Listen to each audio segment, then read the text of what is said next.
सबसे पहले इस देश में जो देश की आवश्यकताएं हैं, लोगों की आवश्यकताएं हैं, उस पर ज्यादा चर्चा होता तो ज्यादा भला होता। लेकिन चलिए, संघ प्रमुख ने अपने एंगल से अपना बयान दिया। रिएक्शन में जो लोग बयान दे रहे हैं उनको भी इस बात का ख्याल रखना चाहिए कि इस बयान का अंत क्या होगा। और आप बार बार 100 साल 200 साल 500 साल पहले लेकर अगर जाएंगे तो इससे समस्याओं का आज वर्तमान चुनौतियों में, वर्तमान समय में, वर्तमान आवश्यकताओं पे अगर हम रह के बात करें तो ज्यादा बेहतर है। तो जो लोग भी बार बार मुगल काल और दूसरे काल का जिक्र करके और तुलना वर्तमान से करते हैं, मैं तो उससे सहमत नहीं हूं। लेकिन एक बात एडिशनल सबके लिए जरूरी है जानना कि आज जितने जोर जोर से कहा जा रहा है कि हिंदुत्व खतरे में है या इस्लाम खतरे में है, पहले के दिनों में, अंग्रेज के जमाने में तो ऐसा उल्लेख है, ऐसे कई आर्टिकल हैं, ऐसे कई स्टेटमेंट हैं जहां लोगों ने इस्लाम के विषय में कहा था कि खतरे हैं मदरसे मस्जिद ये वो। लेकिन इससे पहले कभी ऐसा नहीं सुना गया था जो अब सुना जाता है। इस पर ब्रेक कैसे लगे, इस पर तो कोई चर्चा देश में है ही नहीं। चाहे वो कोई पॉलिटिकल पार्टी हो या नॉन पॉलिटिकल चेहरे हो, सब के सब चाहते हैं कि बयान ऐसे ही देता रहा जाए। और 2027 की तस्वीर अभी साफ की जा रही है। सरवर साहब, दो नाव की सवारी नहीं हो सकती है। मैंने आपसे एक लाइन का सवाल पूछा था कि क्या ये कहना, या फिर क्या आपको लगता है, छोड़ दीजिए कहना सही बयान गलत बयान, क्या आपको लगता है कि बाबर औरंगजेब के समय हिंदुत्व सुरक्षित था, या ना? नहीं, सुरक्षित होता नहीं तो आज फलता फूलता कैसे दुनिया में? सुरक्षित था, हमेशा ही सुरक्षित रहा। आपके हिसाब से सुरक्षित है? सबसे ज्यादा हिसाब से सुरक्षित रहा। आपके हिसाब से सबसे ज्यादा सम्मानित रहा ना उनके समय में? रहा ही है।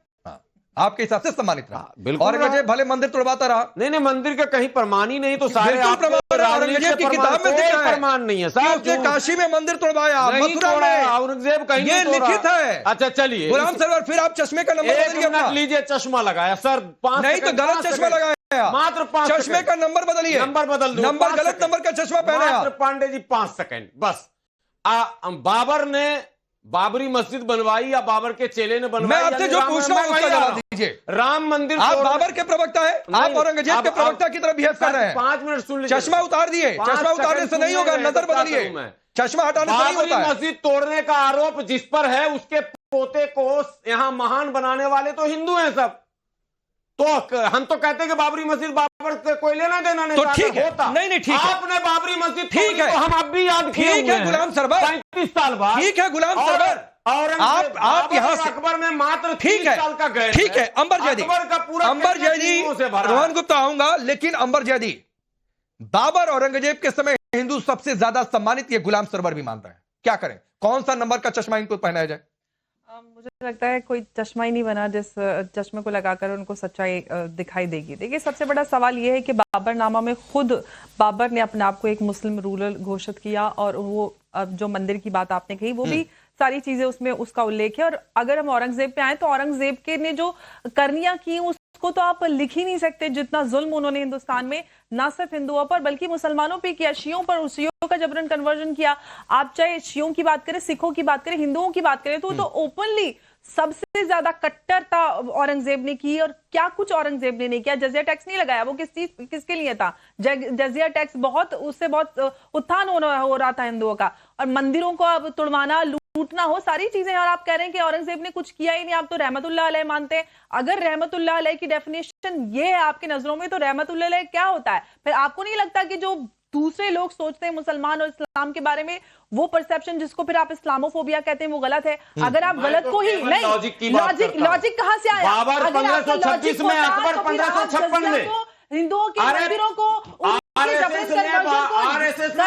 इंसान को आप कैसे जस्टिफाई कर सकते हैं? और आप कहते हैं बच्चे का भी नहीं होगा। अरे इस्लाम के हिसाब से तो क्या हुआ, यही जवाब दीजिए ना। हिसाब से तो किसी भी अकबर से क्या संबंध नहीं हो सकती, तानसेन अकबर से क्या संबंध नहीं हो सकती, बीरबल अकबर से क्या संबंध, मान सिंह अकबर से क्या संबंध? आप ऐलान कीजिए कि मान सिंह हिंदू नहीं थे, आप ऐलान कीजिए टोडरमल हिंदू नहीं थे, आप ऐलान कीजिए कि बीरबल हिंदू नहीं थे, आप ऐलान कीजिए कि तानसेन हिंदू नहीं थे, कीजिए ना ऐलान, तब मैं मानूंगा। और अगर वो सब हिंदू थे तो फिर आरोप गलत है। जो सच्चाई है फिर तो आरोप गलत है, नहीं बदला जा सकता। फिर तो आरोप गलत है। ये आरोप कैसे गलत है? तो मान सिंह हिंदू थे या नहीं? औरंगजेब के मान सिंह हिंदू थे या नहीं? हिंदू मनसबदार मान सिंह और हिंदू थे या नहीं? नहीं ठीक है, बीरबल हिंदू चलिए थे या नहीं? अब जो है बीरबल हिंदू एक थे या मिनट नहीं? बीरबल हो गया, हिंदू गुलाम थे। सरवर हो गया। पॉलिटिकल गेस्ट होने के बावजूद मैंने आप लोगों से डिबेट क्यों शुरू की? अंबर जादी प्लीज होल्ड ऑन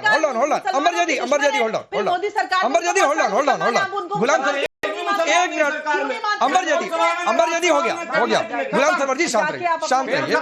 अब मैं देश को बता दूं, अब रुक जाइए, अब मैं देश को बता दूं कि पॉलिटिकल गेस्ट होने के बावजूद मैंने नॉन पॉलिटिकल डिबेट क्यों शुरुआत की। वो इसलिए शुरुआत की कि अगर कोई आकर यह कहता है रोहन गुप्ता कि बाबर औरंगजेब के समय हिंदू सबसे ज्यादा सम्मानित रहे, जबकि इतिहास में यह दर्ज है कि औरंगजेब ने कितने मंदिर तोड़े, कितने जबरन धर्मांतरण करवाए, गुलाम सरवर जैसे लोगों की वजह से ये नेता इस तरीके का बयान देते हैं कि हिंदू सबसे ज्यादा सम्मानित औरंगजेब के समय रहा।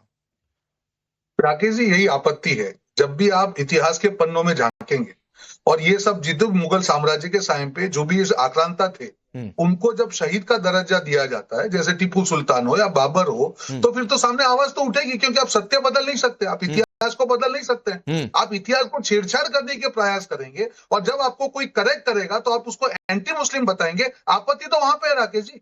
कोई नहीं चाहता 140 करोड़ भारतीयों में हम पुरानी बातों को उखाड़े या उसके बारे में चर्चा करें, क्योंकि हम वर्तमान में समय खराब नहीं कर सकते इतिहास की बातों को करके। पर आप जब तुष्टीकरण के लिए, जब कांग्रेस के नेता ये कहेंगे नहीं टीपू सुल्तान तो आक्रांत है और उसका जो स्टेटस है वो शिवाजी महाराज जितना होना चाहिए, फिर तो आवाज उठेगी ना। आप क्या चाहेंगे? आप चुप हो जाएंगे? अब जब भी आप कांग्रेस पार्टी देखिए, जहां पे भी उनके राज्य है, कर्नाटका देखिए, तेलंगाना में 2 दिन पहले ईद के समय पे लोगों को जल्दी 4 बजे छोड़ने की छुट्टी देने का फरमान जारी कर दिया गया। कर्नाटक में 4% लोगों को, मुस्लिम कॉन्ट्रैक्टरों को आरक्षण देना। ये सब चीजें क्या है? आपको क्यों तुष्टीकरण करना है? आप तुष्टीकरण करेंगे और तुष्टीकरण के सामने अगर आवाज उठेगी, फिर भाजपा को ये कहा जाएगा कि आप हिंदू मुसलमान करते हैं। ये कितना योग्य है राकेश जी? शुरुआत क्यों करते हैं? आपको क्यों वोट बैंक की राजनीति करनी? और एक चीज करूं राकेश जी, इन्होंने सिर्फ तुष्टीकरण किया है, मुसलमान समाज भी कांग्रेस की असलियत जान चुका और इसीलिए बिहार में उनको समर्थन नहीं दिया, क्योंकि समझ गए कि सिर्फ बातें करेंगे। जब आंध्र में सरकार थी तब उन्होंने मुसलमान आरक्षण की बहुत बड़ी बातें की। वो जानते थे, कांग्रेस जानती थी कि हमारे संविधान में प्रावधान क्लियर है कि कभी भी धर्म के नाम पे आरक्षण नहीं होगा। 4 बार फाइल को वापस भेजा गया दिखाने के लिए, देखिए हम तो प्रयास कर रहे हैं। तो ये दिखावे की जो तुष्टीकरण की जो राजनीति है वो एक्सपोज हो चुकी है, सबको समझना पड़ेगा। मौलाना मदनी जब ये स्टेटमेंट करते हैं कि नहीं हम सुरक्षित नहीं है, अरे आप क्यों कर रहे हैं? पूरा देश है, पूरे विश्व में अगर कहीं पे माइनॉरिटी, मैं माइनॉरिटी भी नहीं कहूंगा, सेकंड मेजोरिटी अगर सुरक्षित है वो भारत देश में। मैं इतिहास चैलेंज करके कहता हूं, सारे विश्व के देश में देख लीजिए क्या सबसे सुरक्षित है। फिर आप गलत तुष्टीकरण के चलते इस प्रकार की राजनीति नहीं कर सकते। आदिल हसन, योगी आदित्यनाथ और मोहन भागवत की मुलाकात हुई। आपका जोर बंगाल पर जितना है नहीं है, बंगाल के तो आप प्रभारी भी बन गए, बंगाल पर जितना जोर है नहीं है, उससे ज्यादा जोर यूपी में है और उससे बड़ा दावा आप लोगों का यूपी में है कि चुनाव में कामयाबी हासिल करेंगे। ये इक्वेशन बिगड़ रहा है, तब आपके नेता की जुबान बिगड़ रही है और कसाब से तुलना कर देंगे। भाई पहली बात, रोहन गुप्ता को राकेश भाई बोलना चाहते हैं कि टीपू सुल्तान का जो फोटो है वो जो पहला संविधान की कॉपी बनी थी, जिसपे बाबा साहेब अंबेडकर का सिग्नेचर है, सरदार पटेल का सिग्नेचर है, पंडित नेहरू का सिग्नेचर है, मौलाना आजाद का सिग्नेचर, उस संविधान के कॉपी में टीपू सुल्तान का फोटो है। तो रोहन गुप्ता को बता दीजिए कि बाबा साहेब अंबेडकर से बड़े ना मोदी है ना नीतीश है। महिमा मंडन मत करिए आप। संविधान में जो तस्वीरें थी तो हटाई गई, नहीं बोला, बीच में मत बोलो, हिंदू भगवान की तस्वीर हटा दी गई। बीच में मत बोलो, मत करिए आप, बीच में मत बोलो, बीच में मत बोलो। कल तक चमचागिरी राहुल गांधी का तुम ही करते थे, मैं नहीं करता। भाषा अपनी ठीक रखो। कल तक राहुल गांधी का चमचागिरी तुम ही करते थे, मैं नहीं करता। गुंडे वाली भाषा मत करो। राहुल गांधी का झोला अपनी बात पे मैं आता हूं बीच में, मैं आता हूं बीच में मैं आता हूं बीच में मैं आता हूं। एक मिनट, ठीक है, नहीं कुछ काउंटर करना था, रंगूता ने कर दिया, 1-2 लाइन का काउंटर हो सकता है। रोहन जी बात सुनिए और सभी लोग भाषाई मर्यादा रखें, प्लीज। आदिल हसन बोलिए। राकेश भाई, हाँ बोलिए। राकेश भाई, टीपू सुल्तान जो शख्सियत, तो बाबा साहेब अंबेडकर ने उस संविधान के कॉपी पे साइन किया है। और रोहन गुप्ता को बोलिए, भाजपा की अगर औकात है तो नीतीश कुमार